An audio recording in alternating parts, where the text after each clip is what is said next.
Do we have Thomas here? All right.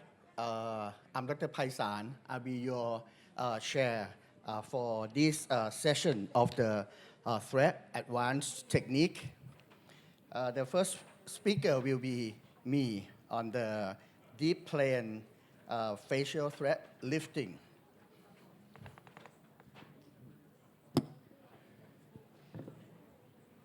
If you have any question, you can tap down into the question box in our IMCAS live apps. If you don't have, you can load it now on both the iOS or the Android system.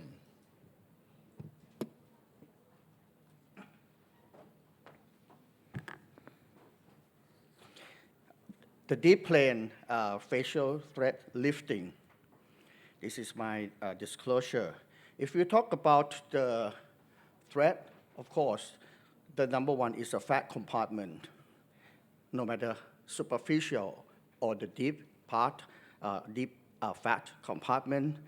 2 years ago, we have conducted the threat cadaver at the Chulalongkorn Hospital about the level with the ultrasound assessment, ultrasound approach or pre-assessment or the during ultrasound guided threat insertion. There's one study recently from my friend Dr. Patrick Group, the surgical anatomy and the deep plane threat lifting. He did the 12 fresh frozen cadaver, 12 cases with the deep plane of the anatomy below the zygomatic arch. And when he inserted the thread, they found that the average moving distance of the buccal fat pad, as you know, if you insert from here and go below the arch, we will enter the deep fat compartment, deep fat pad, just above the temporis muscle. And that compartment go into the buccal fat, which is the deep fat part of our face.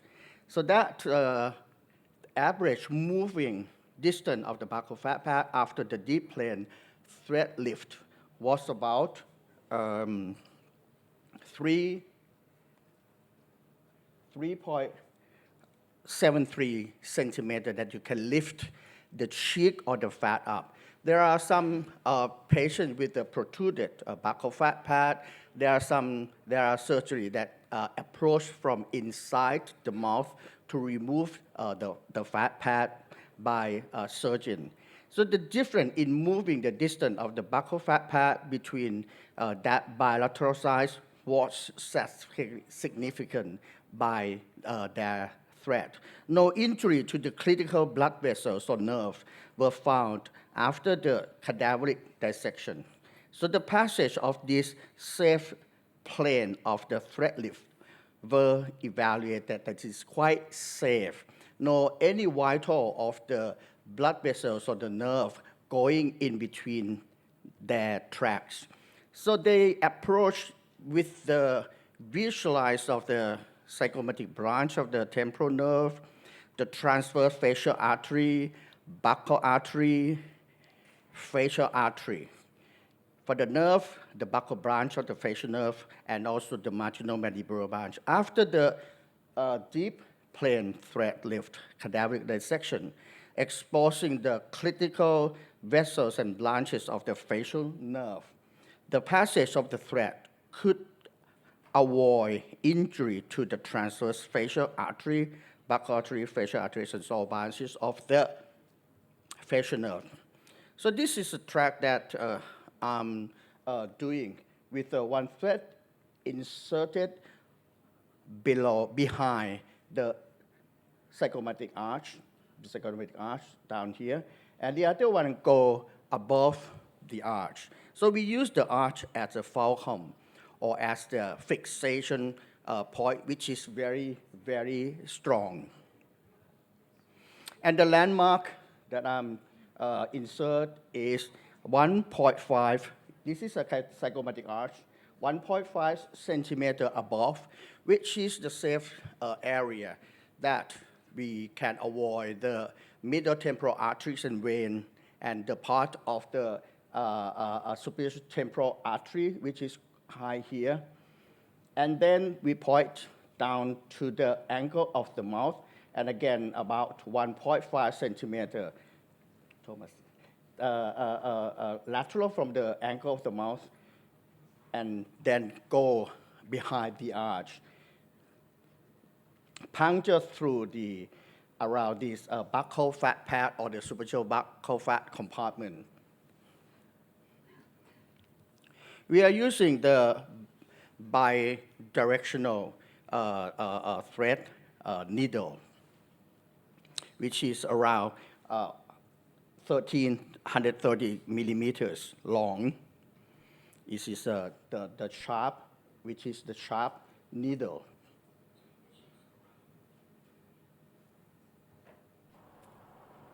So when I enter, you have slowly, it's quite thick. Now you enter the deep temporal fascia, and then I'm going out. This is the first thread, first line. Then we go down, and then we have to notice the middle of this bidirectional needle, which the barb has a different angle side, and then I reinsert in the same hole, but go above, this one go above the arch and slowly outside.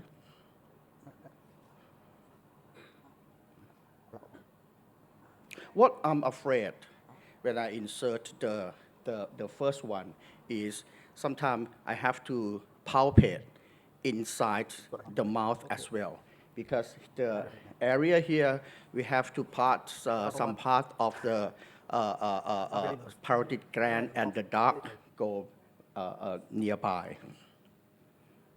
However, since the anatomy coming out, that like they give us some confidence that this area is safe, no bigger blood vessel nearby. So you can see the level put here and then go below the arch and then puncture out. This is the zygomatic arch, and then go out. The photo before and after. And another, so this is before and about 2 weeks after. Somehow, this is about a month after. So we still can quite pull up this buccal fat and this moving part. The thing that we consider is the timing, because mostly when we are using the thread, which is the soluble one, the time is quite short, not as long as we expect. 6 months, a year. Most of the thread already dropped down, so you can reinsert again. So in this technique, I'm doing the follow-up, which will be published later for the duration that we can get. And we suppose that we can get the longer periods of time. This is also before and after. We have the ultrasound now guided thread insertion. You can go apply for this IMCAS. We have the ultrasound course for 3 courses. Today afternoon already done. Tomorrow we have 2 courses, one in the morning and another one in the afternoon. You can check it out. And the newest one is a Cybu that I have seen the launch in IMCAS Paris, the beginning of this year. So you can do quite dexterously. You can monitor while you insert, and you can feel the right plane or the compartment that you will go through. So that is the key success. We have to choose the right vectors, the correct plane, and testable material. You can combine with toxin fillers and biostimulator according to your patient's facial profile. Thirdly, manage the patient realistic satisfactions and pain tolerance level. You can use an ultrasound guided thread insertion might play an important role for thread lifting. So thank you very much. Thank you, Paisal. Excellent. Thank you. We do the Q&A after the session, so we have hopefully more time. Now it's my pleasure to invite Marion Delbert from France about the permanent thread techniques. Marion, welcome, and I'm very curious about your talk, as we know each other since a while. Thank you very much. Thank you for your invitation.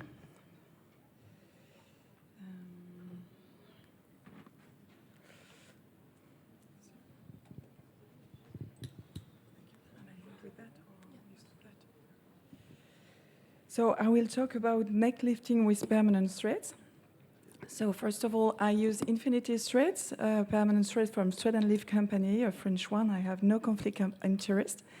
The thread is made by polyester, coated with a multi-directional silicone molding and with blunt notches, and it's bidirectional, one way toward the neck for the result and one way towards the head for the fixity.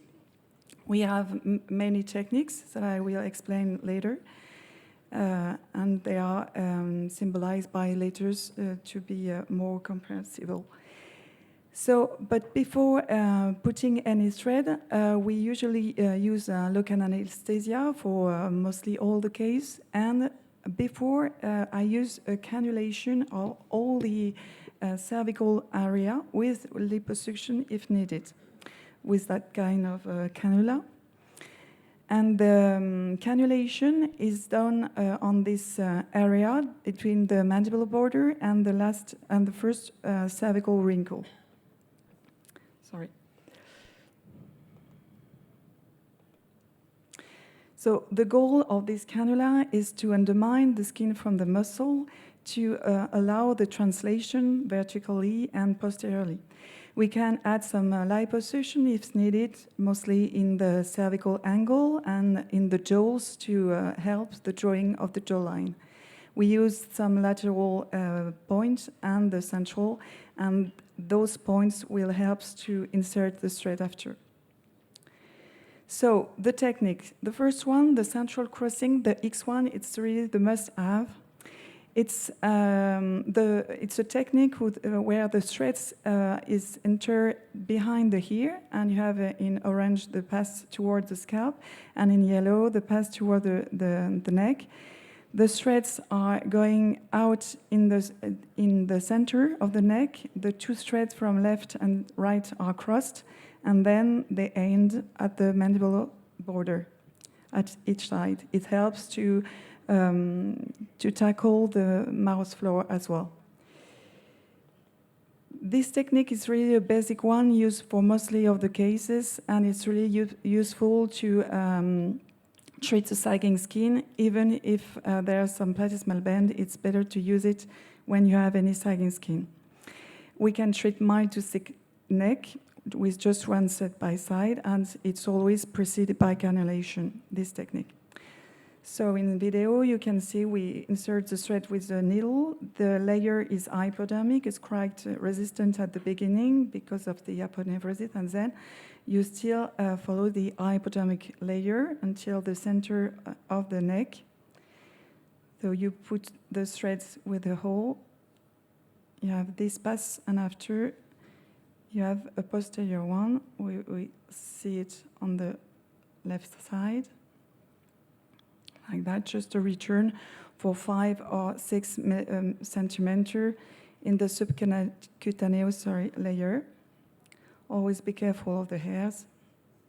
And when the threads are end at the middle of the neck, you cross the two threads with each other to make such a color that will stay durably, and it will be helpful to have a good result with the time. We have a really long-lasting result with that kind of technique. The second technique, the L shape, is around the mandible angle with the entry point behind the angle, so it can be an entry point for the cannulation as well. So this technique is really useful for any disappearance of the mandible angle. It's layer hypodermic as well and more deeper in the vertical part. The advantage is to improve the definition of the jawline and the mandible angle. It's reduced the post-facelift surgery look, mostly when you do threads after a facelift. And it reduces the excess of skin on the mandible line and will allow third, and it can be helpful for heavy neck. The drawback, it might enlarge the face.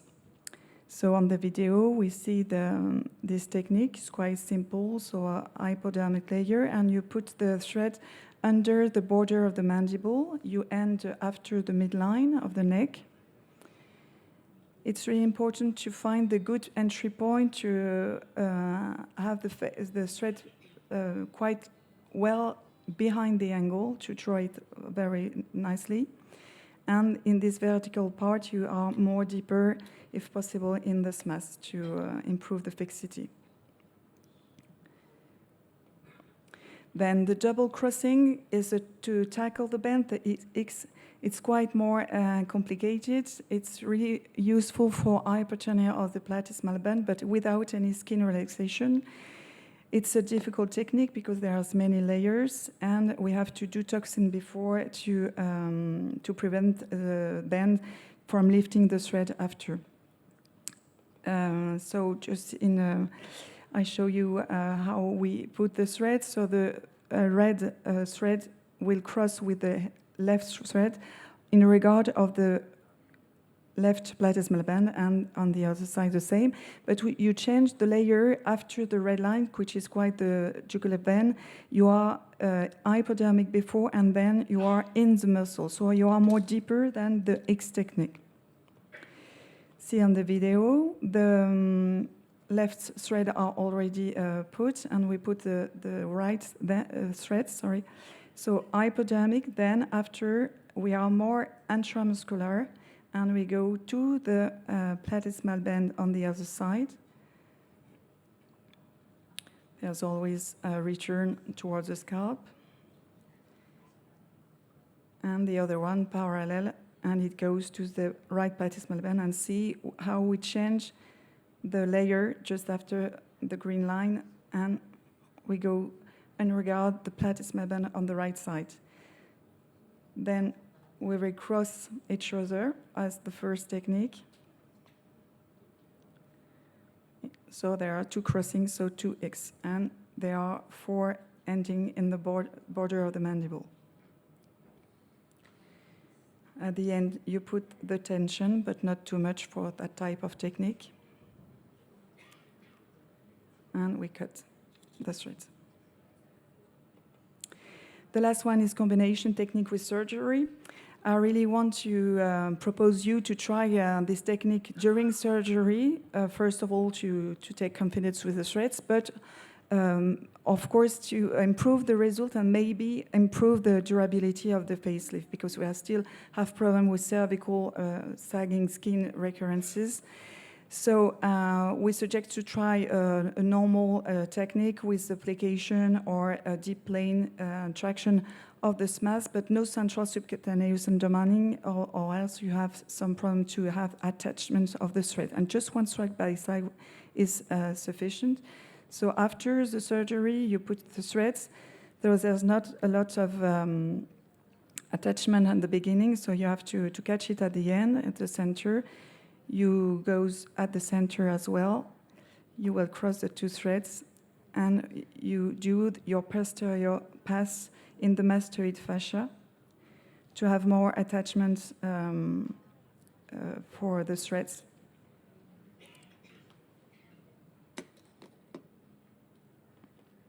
So some cases, the ideal indication is when the threads can be as well as the result can be the same than surgery. So for little sagging neck, just one thread by side. For this heavy face, we did a cervical face lifting, but just one thread for the neck. This woman had a disappearance of the angle of the mandible, so I used the XL technique, so I put 2 threads and see the good result with 1 year, but an improvement with the time. This woman was a surgical indication, of course, but she can't have any surgery, so we tried the thread, with a good result on the neck with the XL technique, and see the result 10 months after. This man didn't want any surgery, so it's a procedure we can propose as an alternative of the surgery, and I did the XL technique as well. The excellent indication for me is the extreme ages, the elderly people and the young people. For just this little sagging neck, just one thread by side is really less risky than a surgery. And for young people, it's quite a good alternative to surgery as for those people. And of course, for men, it's really a good indication. And to entertain an all lifting when the people doesn't want any surgery, we can put some thread as well with the XL technique for this woman. And 1 minute left. Yeah, and this is a last case to show the technique with for the bends, to tackle the bends with quite a good result. So in conclusion, threads is a technique with very high satisfaction for the surgeon, because sometimes better than surgery or better than we can expect. It's really good result for the patient with long-lasting results. It's a real alternative surgical procedure in some cases, like young and men, and we have many techniques to treat many problems. Is it just the beginning of their use, and should we have them in any surgical cervical lift? Thanks for your attention. Thank you very much, Dr. Marianne. We'll move on to our next speaker, Dr. Varanari, Enhancing Periorbital Aesthetics, the Art of Combination of HA Fillers and Volumizing Thread. So please welcome Dr. Varanari. Okay, hello everyone. I'm Dr. Ranari, dermatologist from Bangkok, Thailand. As you can see, my talk is about combination technique treating periorbital rejuvenation. I'm pretty sure that most of you guys here are doing thread, but I'm wondering that who's here doing both HA filler and threading? Okay, cool. So my talk here is gonna be combination technique, because I think this day we have to be multitasking, and combination is the key. Okay, periorbital area is the top 3 concern when patients come to see us in aesthetic clinic and help them to treat these problems. And here is the picture when you see the patients who have periorbital problem, infraorbital region, whether it can be tear trough, deformities, or even worse, Mishi groove, or even worse, malar bag or malar mouth, and so on. So here's a Barton's grading severity about infraorbital problems when patients come to see us, grading from 0 to 3 or mild, moderate, and severe. And here's a good candidate for HA filler injection that you can do and have a success case when you're doing a HA filler on periorbital area. The tear top deformity shouldn't be less, and no orbicularis occuli muscle hypertrophy, no skin hyperpigmentation, no severe skin laxity, and no fluid retention or malar edema. But sometimes, some case, malar edema or local edema, HA filler is not an option for HA filler injection. So that's here the place for volumizing thread or filler threads can be used to treat in this kind of patients. So let's have a look about how it works about volumizing thread or filling threads. The mechanism of this action is combined together with physical path, which is when you insert a thread, it gives a volumize immediate after when you're doing the thread, and also inflammatory part that is an ongoing process of biomechanical factors It's kind of inflammatory response. So when you insert the thread, it causes physical part that the volume is going to be lift up immediately, and it's an ongoing process. Then the thread, maybe PDO or any kind of material, can stimulate the skin and stimulate the collagen and elastin production. And the property of the volumizing thread that should have, there has to be good elasticity. So it has to be firm and resist to the compression. And I will briefly show about type of volumizing thread. Firstly, it can be broom or rope-like thread that they use small thread and braided together to make it have volume to the thread. It can be broom thread or braided thread, depends on the brand. And the next one is spring thread or coil thread that looks like the spring that when you release the cannula, the spring will volume up and fulfill the depressed area. And it can be mesh or spring thread that looks like this. And it has studies that prove about the efficacy and safety about this kind of volumizing thread, that with Barton's grading around 1 to 2, that they use 3 threads on each side of the eye, and 3 months after, the Barton's grading severity is improved, and 1 month after, the tear trough deformity was improved. This is from the study. And patient satisfaction is pretty good. And when you ultrasound the thread, the depth of the thread is on the subcutaneous plane.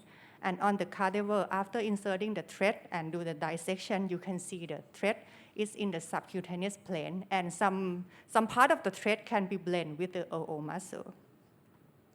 And this is another success case from the study that after 7 months, compared with doing thread and not doing thread, the Barton's grading is improved. The orange one is the patients who doing the thread. This is 7 months after doing the thread. And now we might wonder when to combine and how to choose whether this case you're going to use HA filler or doing volumizing thread. I can share with you like this. If it's my one Barton's grading type 1, you can use either option HA filler or volumizing thread.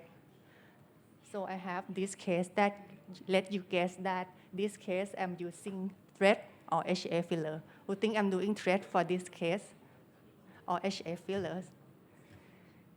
This case I'm doing thread with this braided thread, doing 2 threads on the superficial subcutaneous plane. And you can see that immediate after, the volume is filled up naturally. And 1 month after, you will see the ongoing process that the patients had fuller and shorter lid cheek junction. This is 1 month after. It volumized periorbital area naturally. It suits for the patients who want a natural look. And for this case, immediate after, who think I'm doing HA filler? And who think I'm doing thread? Okay, thank you for your participation. This case I'm doing HA filler. Yeah, okay, and you can see that the immediate after HA filler injection, this is look more have volume effect rather than immediate HA filler. Okay, this said, because we're running out of time, I have to be hurry. This case I'm doing thread also, and you can see that this is braided thread as well. It's fuller and shorter lid cheek junction. However, when it comes, if the case is kind of moderate to severe, Barton's grading severity, it's time to combine HA filler and volumizing thread, because if you do too much HA filler, it can cause Tyndall effect that look like this. For example, this case, I'm doing HA filler on the deep plane first, and followed by this kind, I'm use coil thread or spring thread, and you can see immediate after. It's not a completely perfect, but it's much better compared to previous treatment. And this case, he got filler lumps for several years that he did the HA filler and it didn't go anywhere. So I dissolved HA filler for him and do combination with HA filler and thread, and you can see immediate after. The filling effect, it look natural. But if you don't want to combine, you want to do the thread all over the patient's face, we need to total face approach using multiple volumizing threads that look like this. She got volume already on her face, and she doesn't want the overfilling look of the filler. So I decided by using the big spring thread and followed by small spring thread for the delicate area, and you can see immediate after. It looks natural. Okay, in summary, volumizing threads can be used as a monotherapy or combining with HA filler for periorbital rejuvenation. And the plane that placing is around periorbital area is subcutaneous plane. And immediate volumizing result is from physical part and delay and ongoing process from biochemical part. And for PDO thread, they will melt down around 6 months, but the result of thread can be last up to 1 year. Okay, thank you for your attention.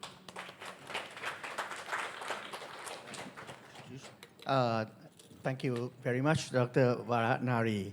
So next, our Thai speaker again. Both of them are very beautiful. So, Dr. Atinut, Dr. Supornpan Napamon, non-surgical rhinoplasty with rhino eye threads. So please welcome สวัส Dr. ดีค่ะ Napamon. สวัสดีค่ะ Hi everyone, I'm Dr. Napamon. I'm aesthetic doctor in Bangkok, and today I'm going to share you about the non-surgical rhinoplasty. So actually you may wondering why we need to do the non-surgical. Meanwhile, now we have a lot of surgical. Everybody have their own rhinoplasty.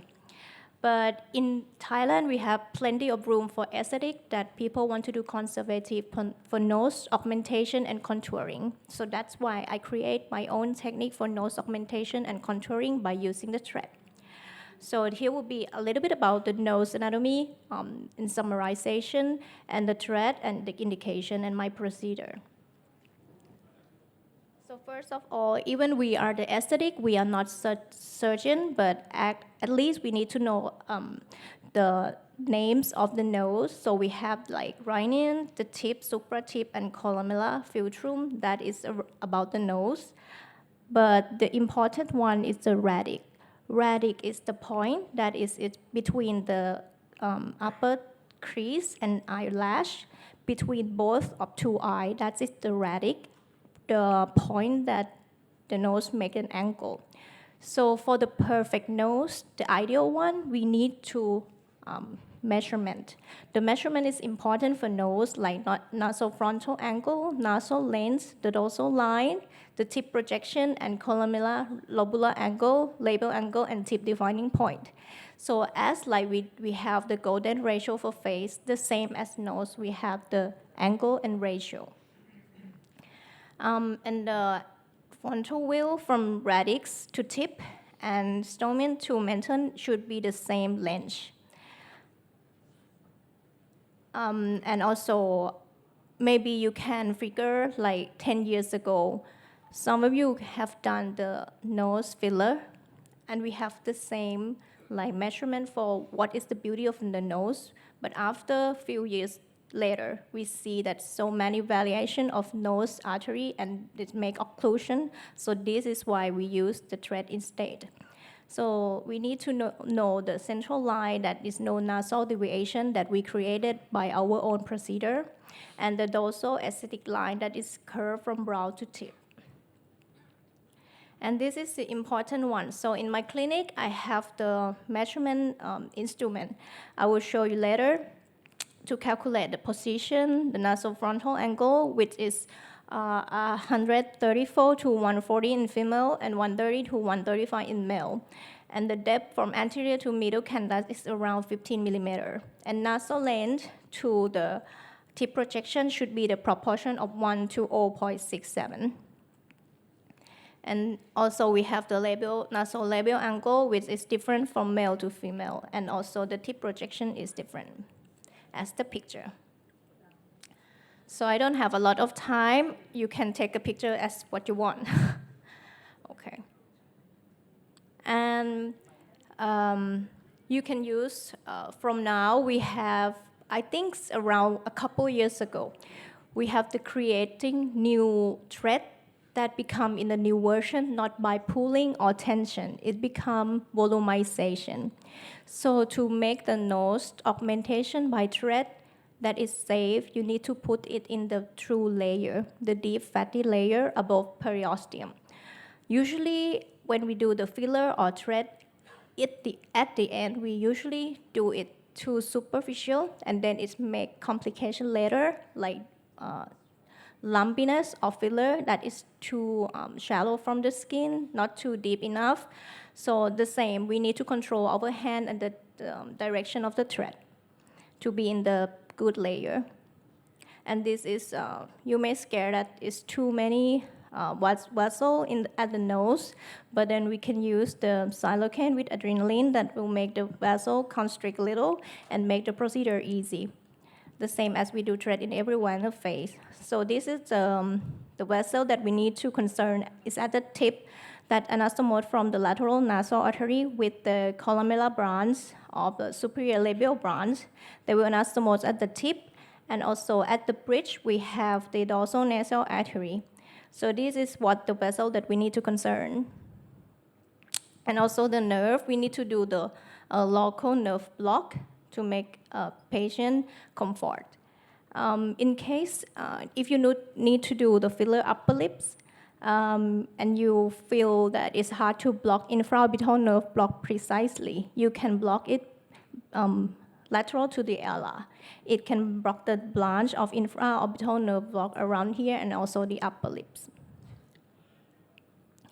And this is the anatomy of nose. So we will put the thread above the cartilage. So I put two directions, one at the tip and one at the bridge, like this. So at the tip, we have the deviation, the angle of divergence, like 60 degrees at the end of the medial crust. So this is the area we put the thread at the tip and the thread for the bridge. So I have the animation for you. So I put the thread at the tip, from tip to the columella, and then I do it like a double loop to make it projection. And I do the straight one for the bridge. So this will be the different thread, the short one for the tip and the longer for the bridge. And we can do for the ala narrowing also, but it's so hard, and we instead do the two direction. So this is one of the simple sample the thread that I use, but you can use another one that you have in your country and you love it and you have in your clinic. So this is the cocktail cannula for around 38 millimeter. So I use this for the tip. It's the bidirectional cocked. And this one for bridge, it will be longer, like 60 millimeter. And it can long lasting like a year and a half. So this is, if you open, you can see the loop. We make the loop for better augmentation and for the better projection. So I put the needle, the thread. This is for the tip projection. So I put the thread from tip to the base, and then we put it up and we do the loop again. I will show you later. This is, if we didn't do the loop, like we insert it back, we will lose a lot of thread. So we need to make the loop, like the pictures of the anatomy cutting. And it have, like, since 2003 that we have been used a lot of thread for rhinoplasty, like this. And it, like, even 34 months later, the tip is still projection, a little bit more than the not doing anything. So the non-surgical rhinoplasty, we can improve the height of nose, breathe tip projection, and increase the length, like this. This is the procedure that we do for sterile technique and the needle. I will show you. So this is the case. Usually in Asia, you know, we have the bridge that is widening and narrow and broad of the nose. This is our problem. In your country, you maybe feel like we need to small down our nose, but we have to augment it bigger and stronger. So first, we do the local block with the silocaine, and we have 2 insertion points. The lower one here for insertion thread directly to augment the bridge. And for the upper one, we make it for the tip projection here. So after it's numb, I put the thread from tip to the bridge, like 6 to 8 thread to make it augmentation. Okay, and we insert it like here. But for the tip projection, I put it here from tip to base. Like this is my technique. Okay, so you can see the difference. The tip projection and the patient face looks smaller by the nose that's smaller. So the angle when you calculate and measurement, it will be a lot better. Like this. I will show you at the end. So this is the procedure I did for projection and the augmentation. So we have 2 directions. And this is the post-op care, normal as the thread, as usual. And if you do it too shallow, it can make any other complication. Like you can see it obvious as a nose bridge and infection later. So you need to be aware of using thread in anywhere in the face. That's my presentation. Thank you. Thank you very much. Just a small question. Has this been a sponsored presentation? What? Has it been sponsored by iThreads? No. No? Yeah. Okay. Yeah. Thank you. Now it's the time to invite you 2 beautiful men, Dr. Von Lee and after Dr. Ron Feiner. Double layer PDO thread lifting techniques. Thank you. Okay, thank you.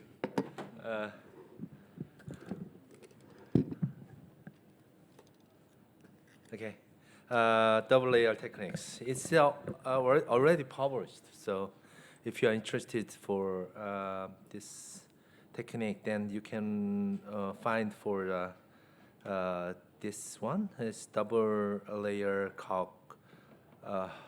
I'm pretty, but I'm getting older and older. So, yes, it's already published. So I'm going to tell you about we have to understand the aging process, of course. Then a lot of doctor already mentioned about facial shape and fat absorption.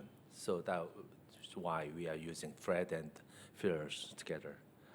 And those are written in this book. This book is published a few months ago. So if you are interested, you can see them.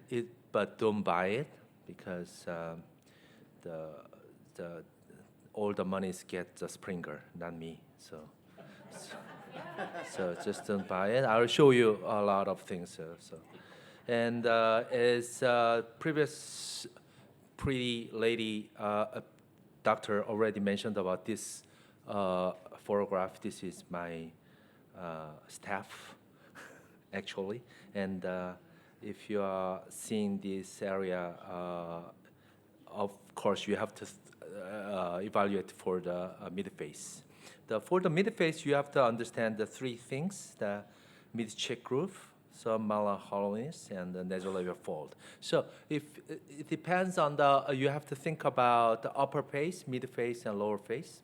Mid-face, you have to consider 3 things. And if this is a nasolabial fold is too much, then you can feel it.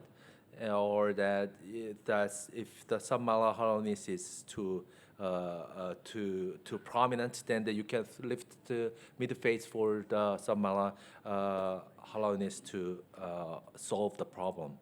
And when you evaluate for the thread for the lower face, then you have to concern about Mariana line, resorption lines, and jawline clarity. So this is all happens, and we are all solving these problems.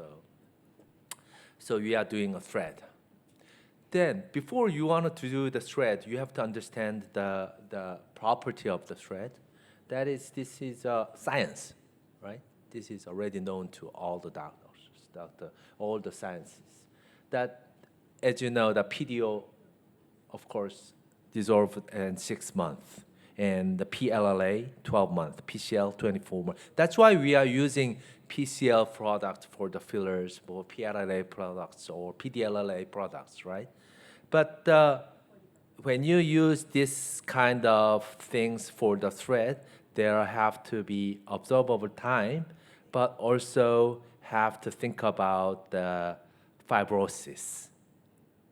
So, as previous doctor already mentioned about, when we inject put the thread observe at 6 months, PDO thread. But you have to think about the fibrosis. Well, somebody says, well, a lot of doctors say it's collagenesis, but well, I don't know. Is it good for collagenesis or bad things? It's the fibrosis happens like this is an operation. So this is a fibrosis, right? When we do this does not observed at 6 or 1 year.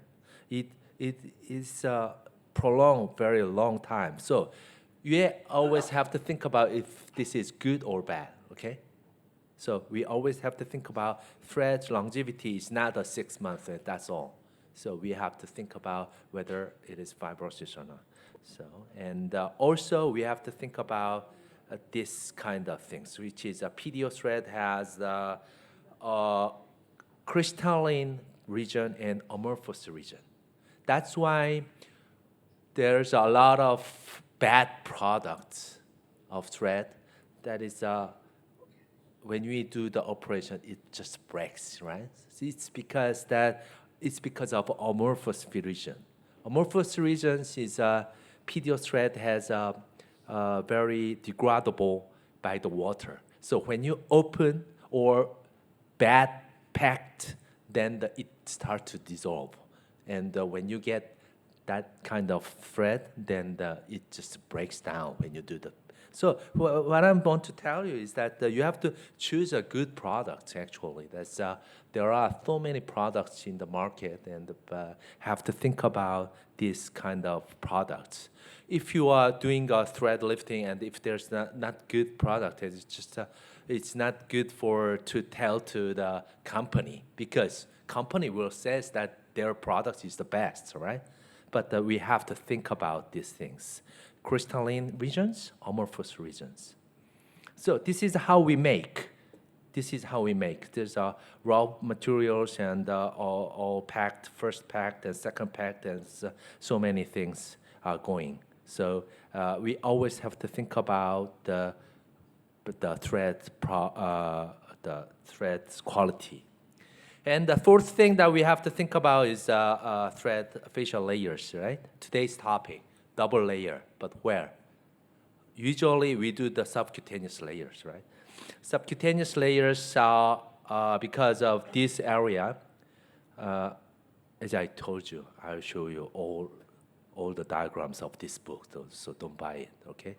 So this diagram is in this book, and if you see there, the fibrosis, the ligaments are it's a little bit horizontal, it's vertical. This means that if we put the threads just like here, and then it's because of a vertical fibers are going together. That's why we are doing a thread lifting, just this part, and then all the part is going up. So because of this fibrosis, this is because of anatomy. So that's what I'm saying is that we can do the superficial, very superficial, but no dimpling, very superficial, such as a 2-0 thread into the superficial layer, and the deep layer for the much more thicker thread is. So I'm using this one. Well, this is not the it's very thick one, and this is a very small one. And this thin thread is for the superficial and thick thread for the deep layers. When you do the cadaver dissection, it's also useful for when you use deep and superficial layers. And as I told you, that we have to think about facial layers and subcutaneous layers. If it's very nearby the SMAS layer that is thick, use a thick threads for lifting the SMAS layers. And you have to use a thin thread for the superficial layers. So basic techniques are 5 techniques: mid-face and lower face, and mid-face reinforcements, and lower face, medial part, lower face, lateral part, and the neckline. So you have to think about all this. What? You want to take a picture? I will do it. As I told you, don't buy this book. So it's just to take a picture. Mid-face, okay? And mid-face reinforcement. Lower face medial area. 1 minute. Okay. They have to take a picture. Strand the lower lateral area and the neckline. So this is deep, thick threads to deep layer, and cox spiral is 2-0, and scaffold, and very superficial. And this is written in the double layer cox thread at the APS. So again, because I only have 1 minute, this video is not included in the book. So just look for it.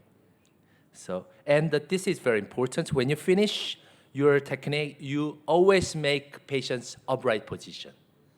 Okay? If there's any dimplings or any asymmetry, you can correct it immediately. Okay? So if you inject here thread, 5 thread, 5 thread, okay? And if this part is lowered or too little lifted, then you can put this area 2 more threads, 3 more threads, or something like that. Pre and post-op, pre and post-op, pre and post-op, pre and post-op, pre and post-op, pre and post-op, pre and post-op. Okay, take-home messages: thick thread for the dim layer, thin thread for the superficial layer. And finish the operation at upright position, and you have to use a good product. Thank you very much. Thank you very much. Now, beautiful Ron, it's up to you.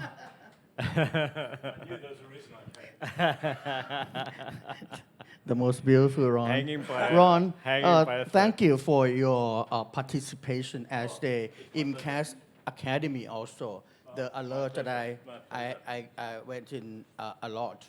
For IMCAS, we have the IMCAS Academy that you can apply for the all the program, video, insight, and we have the community that Dr. Ron also be the IMCAS alert in case you have anything emergency and you cannot find anyone. Then And you can Dr. just- Rappel, of course, as well. So Thank you. it's a foundation. So Ron Farner from Sydney. I don't know how to address this audience. It's sort of bilateral. And it's a pleasure to be here, and thanks to the organisers. You can take photos until I get to the patient, because the patient doesn't want to be seen all over Asia. And so I call this hanging by a thread, and it's the evolution of barbs and cogs to scaffolds. And why thread lifting? Well, every patient that comes to our office, eventually, when you're talking to them, starts doing sort of this, and this, and this, and we're saying, okay, well, that's what they do, and you just say, well, are you looking for a facelift operation? Because that's what they're really talking about. And Ellen Barkin, who's a famous American actress, said, I'll never say I'll never do a facelift, but I'm way too scared of looking like a different person. I have no philosophical or political position on plastic surgery, but I just don't want to look crazy, and I don't want people being able to tell how old someone is. It's creepy. This is the dilemma that not only celebrities have, but famous patients. So, well, like so many patients expressly state, they don't want to look like these types of celebrities. Okay, so they look a bit bizarre, and they're looking different. And patients, we offer them things like fillers and other things that also don't want to get necroses. And we know now how many necroses there are from injecting the face, from the nose to the glabella. So what have we offered them in minimally invasive terms for a while now? Well, dermal fillers, we can volumize and do all sorts of things with dermal fillers and botulinum toxin. And we have energy-based devices, and we have microneedling. And of course, today, you only got to go to the trade display, everything's about biorejuvenation, collagen stimulation, all that sort of stuff. It's very, very important. What's the evolution of thread lifting? We had pioneers, cosmetic surgeon Sodev in Bulgaria that did loop threads using braided nylon. Of course, the famous Silmanizas, starting with the senior Marlene, had the concept of barb threads using initially polypropylene sutures. And then after 2010, we had the innovators began manufacturing sutures that are absorbable, that also stimulated collagen as they absorbed. And we've already had my previous colleague talked about the various absorption rates of absorbable threads. And I'm fascinated by the geometrics and the graphics of what people have devised to lift faces. It's a challenge when you're not operating on somebody, making a scar and placating the SMAS and so forth to actually get an elevation. And I think there's some wonderful designs that have gone on. I won't go into all of them, but they're absolutely fascinating. We've seen some today. The problem is, generally speaking, they often don't last very long. Let's be truthful. Sometimes a mere 6 to 9 months, patients have often paid a lot of money, and they can be very disappointed. So it's quite fascinating. So I'm very drawn. This is not a sponsored talk, but I have borrowed some ideas and some modified slides from the inventor of, one of the inventors of scaffold threads, Dr. James Kim from Korea, but I'm completely unsponsored. It's just that I like them. So we talked about the first generation of threads, the cogs, maybe the second generation, some of the cones, and then the concept of scaffolds, basically with cogs just assisting, with the threads just assisting and the cogs just assisting the concept of adhesion with a scaffold around the central core of the thread. So we understand that the cogs can break down, they can snap. So when you're relying on cogs alone, you don't get these long-term results. But the possibility of longer results can occur when you have ingrowth into a scaffold, in this case made of PDO, surrounding the central core and the cogs. In other words, the cogs are being used primarily to do the initial lifting, but after as little as 2 weeks, we start to get a lot of ingrowth of collagen into the scaffold. And so we talked about cogs alone. This is the generation which I'm very attracted to, the idea of a scaffold. And look, I've been involved in thread lifting from, early 2000s, the Aptos threads, Bulgarian threads, this thread, that thread, and I sort of just had about abandoned it because of the disappointments that I'd seen. And with this, we have the potential of this very strong ingrowth of collagen through those scaffolds, through those pores, if you like. There are no knots to tie, there's no significant post-procedure folds or dimples. Of course, we do get them, but you can address them very simply with some manipulation. What we're doing here is forming new ligamentous structures. We're actually creating a type of new ligaments, new positions, new anchors. There are no thread exits at the target points with this particular sort of thread that's been invented. You are actually reinserting, but not exiting. And placement, of course, and technique is very important. Nobody can just pick up these threads, whichever ones we're using, and just do them. There's a learning curve with everything that we do. And this is the sort of schema of the entry points and the end points that many of our colleagues have addressed today.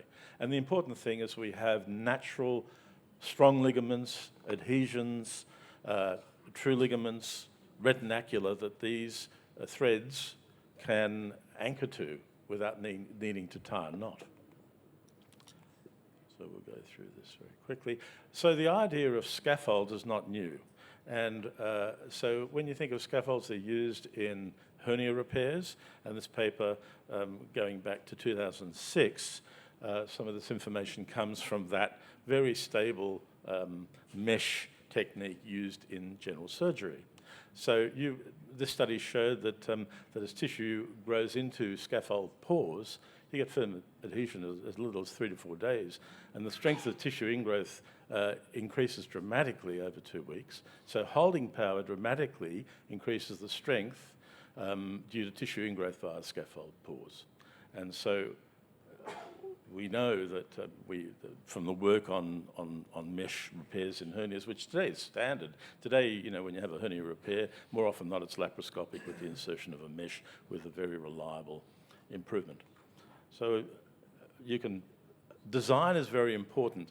Every patient is different. I'm very drawn to the idea that every patient is different and your design is going to be different for every patient. So you have a templated concept, and the same applies to fillers and toxin, that we need to think about what we're doing. With this particular sort of thread, you can see that there's an insertion point there, numbered 1, 2, 3, and then as we've seen with other presentations today, you can address the neck as well. But each patient is different, and the insertion points and the target points can be simply varied according to the patient that you have.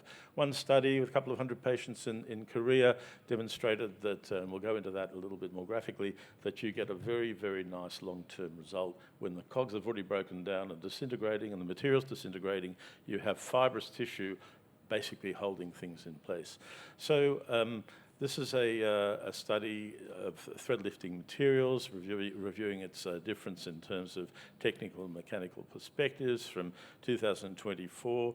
What's important? What are the factors influencing the outcome of thread lifting? The material, the thickness of the thread, the tensile strength, the shape, the location, the number of cogs, the holding strength, direction of cogs, insertion depth of threads according to the toughness of tissues, section of appropriate lifting vectors and fixing points, and so it goes on. So in a study by Hong and Park, Yi, the evolution of techniques published in facial rejuvenation, published in Cosmetic Dermatology 2024, discussed another important factor in influencing thread lifting, and that's this innovation of scaffolds. And so it's already been independently looked at. The unique advantages over collagen regeneration, induced fibrosis and prolonged effects due to shape and spatial factors of mesh. Extensive surface area induces a high degree of tissue reaction, increasing collagen formation during dissolution, and you basically, at 2 weeks, you're not relying on the cogs anymore. You have this tissue ingrowth, creation of a type of new ligamented structure. That's the study from the University of Yonsei in Korea. I think it was 200 patients, but you saw this continuous effect running over 12 weeks compared to just cogs alone. As one of our speakers beautifully demonstrated today, that can be used in nose. You get a long-lasting effect when you use it in a nose. You get tissue ingrowth. And the technique was demonstrated by the speaker who spoke about threads. It's a very, very similar technique, basically dorsal and then columella threads to lift the tip, elevate, and then you can basically simulate a cartilage strut that brings the crura together and stimulates tissue and elevation. So it's like a columella strut, but using a cog thread for the ingrowth into the area. So you get nasal tip rejection, you get equalization of the domes quite often, and a very pleasing result. There's a cadaver study showing the placement in front of the columella of those threads, but it's again the scaffold that allows the ingrowth compared to just the barbs alone. So there's a nice picture of an opening of the nasal vestibule, elevation of the nose in an Asian patient, and a very nice result that you can achieve. In addition to PDO, there's been a proliferation of lifting threads made from materials such as PCL and PLLA, incorporating cog structures to enhance the lifting effects. But it's crucial not only to focus on the duration of the effects, but also consider factors such as thread thickness, tension, consistency, and overall characteristics for an informed selection of threads. And I'm coming to the talk pretty quickly. I want to end it. This is the patient I don't want you to take photos of, please. But this is 5 threads each side, which is effectively 10 threads because you're reinserting. So you're virtually getting 10 threads on each side. And you can see a nice elevation of the jowling, the straightening of the jawline, the improvement of the angle. And again, you'll see a pleasing result. You get an improvement in the mid-face as well, because some of these threads are directed to the mid-face, the lower face, the neck, an improvement in the neck. And you can see that very, very clearly with the establishment of a nice straight jawline, a nice angle of the jaw, an elevation of the neck, an improvement of the mid-face, all happening in that patient. Thank you very much. I just thought that very hard after everyone's spoken so well, but it's just a new idea. Thank you very much, Ron. Our next speaker will be Dr. Atinut, farming the eyes, dual support with a PDO braid, scaffold, and cork thread from one company. Okay, please. Good evening, my dear colleagues, and thank you very much for IMCAS, and welcome everybody to IMCAS Bangkok 2025. I'm Dr. Atinut from Thailand. Today, my lecture is sponsored by Enfider, which is the Korean company that developed the PDO thread, and I mainly focus on the periorbital area, and I will focus on the eyebrows, eye shape, and infraorbital area. I will start at the eyebrow first. As we know, the eyebrow form and position can enhance the beauty of the face because it can frame the face. It can give different character and harmonize the face. Different shapes, like straight one, the patient will look confident and youthful. With the arch, the patient will look a little bit of the leader, more grown up and look sexy. And with the droopy, it might cause some aging or maybe undetermined. And with the curved one, the patient will look more feminized and look soft. And so if we can reshape the eyebrow, it can result in the reduction of upper eyelid droopiness. We can open the eye more wider. And if patient has any asymmetry, we can correct those, and it will give more rejuvenated and youthful look. Next, I will talk about the eye shape. If you want to achieve the almond eye, we can use the neuromodulation like botulinum toxin injection for patients to give the almond eyes. For the cat eye is the more upward and slant on the outer corner of the eyes. By this method, we better use the surgical like canthopexy or blowplexy. Okay, but anyway, for the fox eye will have more horizontal and more straight line. It will give the youthful and innocent look, and with the fox, if the patient want the fox eye shape, or if you want to correct to the fox eye shape, we can use the thread lift, or you can do it with the surgery. Okay. Next, I will move to the other part, the infraorbital area. We have lots and lots of concern here, like the dark circle, which can appear as early as the age of 10 or 20, something like that. Might be because of the shadowing, the pigmentation, or the blood vessel. And next, we have the problem of the hollowness, which can develop at the age about 20 or 30 something. When the patient get older, they might have the fat bulging, the wrinkle, and the sagging. About the infraorbital aging, it has lots and lots of mechanisms to cause those. The first one is because of we have reduced in the elasticity of the skin, of the muscle, and of the ligament as well. The next one, the patient might have, because of the laxity of those organs, it might have the fat bulging, and with the cause of the malar fat reduction, so it will reduce, it will cause the infraorbital aging. And to rejuvenate the periorbital with thread, I will divide into that. If we want to reshape the eyebrows, or if we need to adjust the eye shape, we have to use the lifting technique with the cork or the barb thread. But if you want to treat the infraorbital hollowness or infraorbital sagginess, we can use the volumizing or the tightening thread with the scaffold or the braid thread. Okay, we have to use a different way. For here, for the cork and the barb thread, I use the IMCAS multi, the small one. For the scaffold, I use the end scaffold, which the material is the same. It is the PDO, which we know that it is very safe and it is very flexible, it's soft.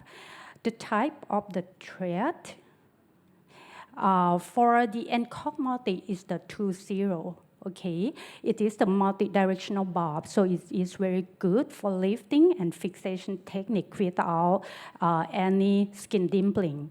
For the end scaffold, it has the very, very small 7-0, and it is the braid, it in the braid form, and I use it for skin tightening and volumization. About the cannula here, it is the 21G L-type half cut, so it has the less resistance and less tissue injury. And this is the result of if you use the bidirectional cork, it has the no cork zone at the center. So it's good if you want to volumize that area. But if you don't decide it's good enough, it might cause some dimpling or volumize in the place that you don't want it to.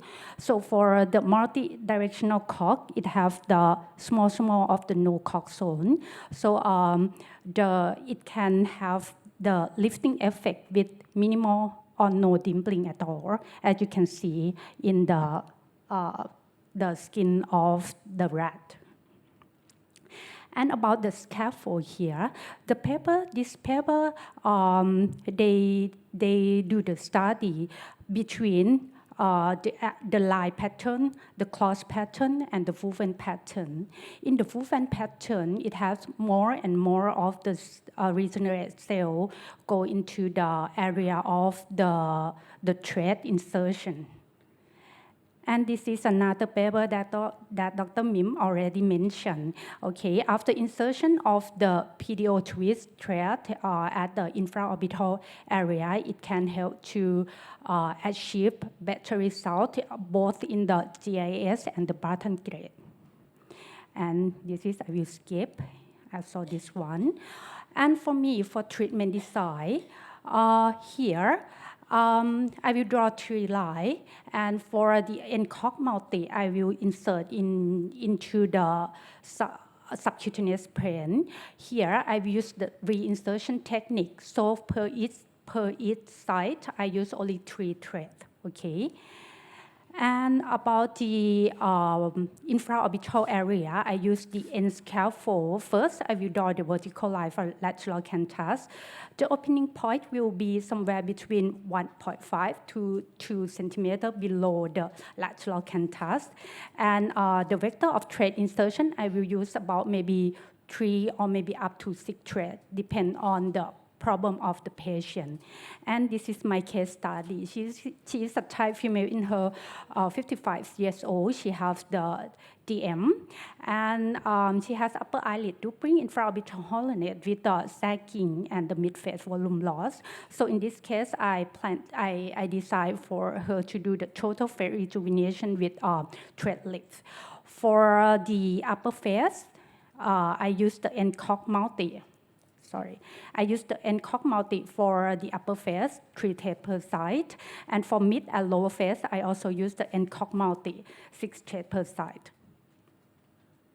And for the nose, in this case, I do nose lifting for her as well. I use the Vigo, okay. For the dorsum, I use 6 threads, and for the tip projection, I use 4 threads. And in scaffold, in this case, I use 3 threads per side, insert here. And this is the result immediately after doing the thread lifting. As you can see that I can lift and I can adjust her eyebrow up. And now her eyebrow position has been equal.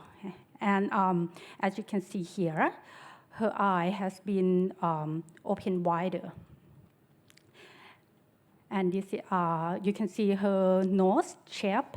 I have adjusted from the drooping of her nose. Okay, I do the tip projection for her, and this is the result of before, immediately after, and 2 months after. As you can see, after 2 months, she can still have volumization of the infraorbital area. In this case, I haven't injected any of the filler, just in scaffold. And the lifting effect of her eyebrow and her eye look more symmetry. Okay. Sorry. And this is in the top view. I do the projection of her nose tip. And to summarize, if you want to reshape the eyebrow, adjust the eye shape, we can do the lifting technique with the NCOG, okay, NCOG multi. And for the infraorbital hollowness, sagginess, we use the volumizing thread with the end scaffold. And this is a summary of the difference of the two. Thank you so much. Thank you so much. Just a quick question. I've seen there was the Morpheus 3D, so you used it both combination Morpheus 3D and the threads? Oh, no, on the no, no. picture? Morpheus 3D is the camera. It's the Okay, camera. okay, thank not, you not very the much. device. Thank Okay, you. thank you very much. So are there any questions from the floor? Inside, we don't have the from the app. So do we have, if not, then I would like to ask you about the experience with this nose thread. After the long-term follow-up to Dr. Napamon and Atinut, there are both two types of the thread. One is bidirectional, and another one is a multi-directional. So do we have any like a difference or the benefit? And how long that you have been follow up after some of the thread already melt down? What do we have seen? So after like, usually it will swelling like 2 weeks, and it will fit in shape for at 2 months. So at 10 months, it will gradually smaller. So it's not that projection as we show you the pictures like immediately. So we are bidirectional cock thread. So around 10 months, it gradually, little by little. And so around 1.5 years or 2 years, we do it again. So that is the cycle of the nose thread. Yes, for me as well. But anyway, for the white gold from N5, the thread is only 2.0, so it's not that big, and it has the special design that it can volume up. So normally I don't use much of the thread, so it will be only about 6 to 8 threads. So it's not that swelling. For my case, it will last. The swelling will last for only about 1 week, something like that. And the tip projection look project like after, I like the picture that I shown, after 2 months, the projection can still be seen. And the effect of the thread, my patient will keep coming to do it after about 1.5 years or maybe 2 years as well. But when I compare the before and the after, only even after 1.5 years after doing the thread insertion, that nose still look higher than before, even though the thread still gone. Okay, so normally the patient still happy with the result, but they want that nose to look sharp, like when we just do the thread. I have the impression if we do it more often, like repeatedly, the effect is even longer. It's the same experience for you? Yeah. It's longer because, you know, like a fibrosis from thread, they're still there. So the volumize of the height of the nose is not the same as before the thread. So, but for the second or third, you will know that it's a little bit harder to get through. So you need to put more silocaine or maybe a little bit more swelling. So all of this happening to the nose of patients. So we need to consult this first that you can go surgical, but if you like put your feet on this non-surgical, it will be the cycle like this. Are you accept with that? Because if you still consider and you're wondering, maybe you go to the surgical, so we will not do this procedure. That's how we consult to our patient. Yeah. Have you seen the patients are after like a year that the thread, if you put in many thread, and when it melt, sometimes it melts down not equally or not completely. Have you seen any patient with the bump or the irregularity after some time? Yeah, so my experience, so look at my nose. This is the thread for 5 cycle for around, I think, 6 or 8 year around that, no bump. So if the hand still like, it make it still, like I said, in the same layer, not going too shallow, it will not bump even like a year, 2 year. So this is whole of the thread, yeah. For Marianne, I would like to ask you about one question about the thread that you put on the neck. It is the non-absorbable thread, and have been using this kind of thread like 10 years ago. And when we put in, the thread is quite thick. How do you have any patients feeling the thread after the sometime that they feel the bump, and since this is the non-absorbable, do they have any like expulsion that they come a bit more shallow by time? No, I try them on a very thin skin, and it's quite, of course it's invisible and we don't feel it, but we have this center, yeah, if you really want to feel, you can feel the crust, but it's not seen. And here, just behind the ear, as the thin skin and you are on the bone, you can feel it with the finger as well, but we don't see it. It's or else the technique won't be available. If you see the thread, it's not a good technique, so you don't have to feel it. But we have some problems sometimes. When you are not enough sterile, you can have a granuloma after here on the crossing, because you have two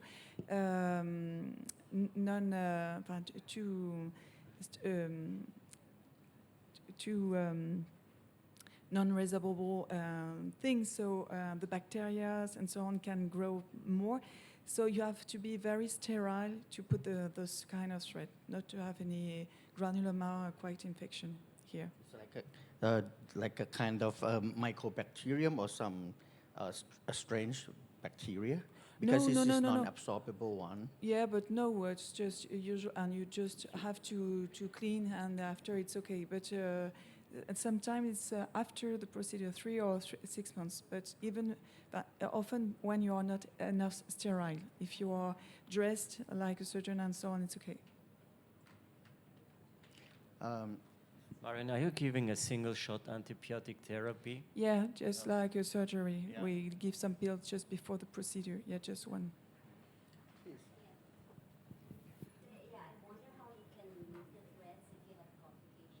We can, yeah, of course, the notches are going back, and you can, we have a hook, a special hook to take them off, and usually we don't take them, and if we have to, it's mostly for infection, so the thread is not attached, it comes quite easily.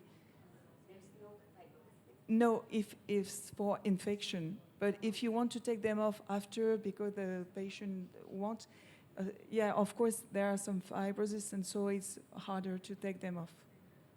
But it's a reversible technique if we want. I have been removed one case of this, and it's quite easy because the fibro, it's like you have the silicone nose, so the product is quite, the bead is quite smooth. It's not like a barb. So when we remove, you can use the hook and pull it, and slowly it's come out. Yes, with a big tumescent infiltration around the thread, it's better. Yes, yes. It's not like the PDO thread that if you have some complications, we cannot remove it easily, like 3-4 months. It's because it's partially melt and you cannot even touch it. It's just something melt in around the place. Ron, you have any comment for this? I'm going to come up and not have much comment. I think everything has been said, and my colleagues have presented so beautifully on this technology. I think more and more people want minimally invasive work. There's no question about it. People, shy away from an operation, the cost, and what have you. Not to say that there aren't surgeries. There are plenty of surgeries, but we're moving towards minimally invasive work more and more and more with this biorejuvenation, biostimulation. What I like about the particular threads that I spoke of was the ingrowth, very powerful ingrowth into the structure, so that you're not relying on the barbs themselves. In fact, forget about the barbs after about 3 months. You're relying on the fibrosis. And I think it is fibrosis. Let's be honest. We talk about collagen stimulation, rejuvenation. I mean, we're talking about fibrosis. We should cut I won't say the rude word, but let's cut some of the nonsense. I mean, we are calling. And why should be ashamed of that? That's what happens in surgery. So, yeah. Do we have some more questions? One more time, yes.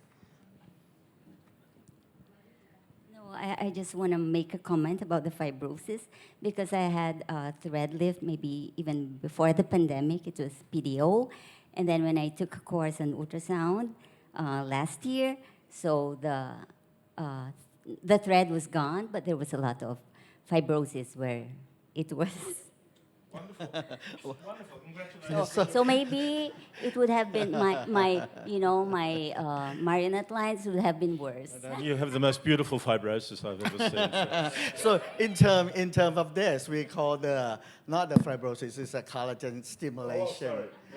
So we increase amount of your own, it's your own collagen nearby, not matter in like a strand or something moving along your thread, or maybe spreading around a little bit like you inject with the Sculptra.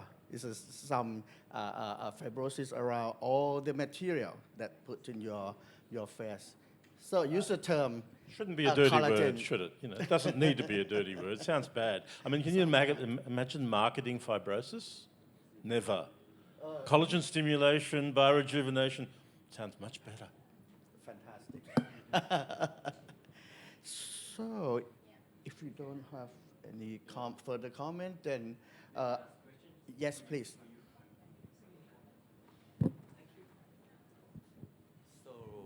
So generally we do a thread lifting. Mostly we execute in the line number 2. But in your technique, it's very advanced that we can go deeper than the line number 3. So how you can determine that exactly that you can go to the direct plane, and what is the precaution when we go, let's say, crossing the zygomatic arc, and what is the benefit compared to the other, just like suspension at the deep temporal fascia? Last year we have the one doctor from Taiwan. He's an ENT, and he did that a lot. And we did also the anatomy by inserting this needle and try to look at it. What is any vital structure that goes by? And from this Dr. Chun, he said that he can get the longer time of the thread suspension, because so far if you use a thread for 5 months, it's already decline or like moving back. So we try to make it like a longer. And but one thing that I'm always afraid is one case that I puncture into the oral cavity. So you have to have your finger around when you pass through the posterior part of that zygomatic arch, and then you have to palpate it, and then slowly gliding on by bending a little of your needle up. And one more thing is, there might be some, I have seen Dr. Chung say he has the experience of some patient with a difficulty of his mastication or some a little feel painful or afterwards. So in that case, he has to actually not remove because the PDO is already melt away. So I think by this advanced technique, we're looking for a longer result from the technique. But the key is we have many, let's say, many product modality that we can choose. Like, do you recommend to change from the PDOs to be more PCR or PLAs and use this technique? If I have the barb thread from France, this one, which is a permanent thread, I prefer to try on this because this is also the bidirectional needle, right? It's not the thread is bidirectional, but you just have one needle and you do what you want. But I just have a doubt on your fixation. Of course, it's it's absorbable, so there's nothing matter here. But if you put a permanent threads, maybe it can slide in the fascia here. I'm not thinking that the fixity is quite enough there. But you can put two threads, one there, and you go there to have the fixity, and another one just above. But a Turkish man prefer to undermine all the malar fat pad here with an undermine with a special instrument, and he put his thread in the deep layer to take all, because he has undermined all is moving better. But you can choose your way as well in posterior, but be careful the fixity because it can slide after. Okay, thank you. Yeah, just one more question about this technique because it's very interesting. Do you think we need some, let's say, devices to make sure that we can determine the good layers like ultrasound assisted? So far, the ultrasound cannot be seen after because the zygomatic arch, the bone, is the refraction. So you just use the hand. From this technique, I had asked Dr. Chung about the instrument. He used a different kind of the needle. He used a trocar needle, which is stronger. And then he used the thread by putting in like your thread and then pull it over. And then he uses back up again in this way, yeah. So on the backward, I still dare not to do that. It's a bit dangerous. Yeah. Thank you. Thank you. So thank you so much. We have this session adjourned. Thank you everyone.